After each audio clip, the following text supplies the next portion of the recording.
When I see birches bend to left and right across the lines of straighter, darker trees, I like to think some boy's been swinging them, but swinging doesn't bend them down to stay, as ice storms do. Often you must have seen them, loaded with ice a sunny winter morning after a rain. They click upon themselves as the breeze rises and turn many-colored, as the stir cracks and crazes their enamel. Soon the sun's warmth makes them shed crystal shells, shattering and avalanching on the snow-crust, such heaps of broken glass to sweep away. You'd think the inner dome of heaven had fallen.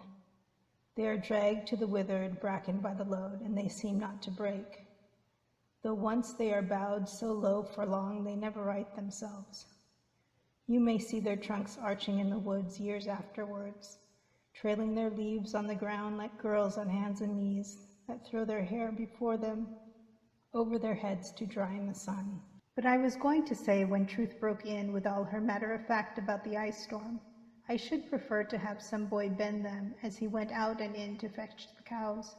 Some boy too far from town to learn baseball, whose only play was what he found himself, summer or winter, and could play alone. One by one he subdued his father's trees by riding them down over and over again until he took the stiffness out of them.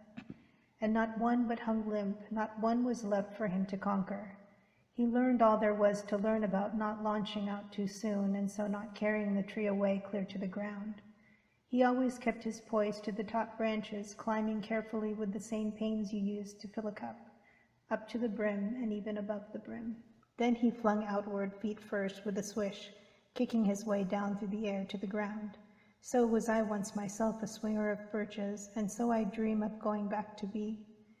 It's when I'm weary of considerations and life is too much like a pathless wood, where your face burns and tickles with the cobwebs broken across it, and one eye is weeping from a twig's having lashed across it open. I'd like to get away from earth a while and then come back to it and begin over. May no fate willfully misunderstand me and half grant what I wish and snatch me away, not to return. Earth's the right place for love. I don't know where it's likely to go better. I'd like to go by climbing a birch tree, and climb black branches up a snow-white trunk toward heaven, till the tree could bear no more, but dipped its top and set me down again. That would be good, both going and coming back. One could do worse than be a swinger of birches.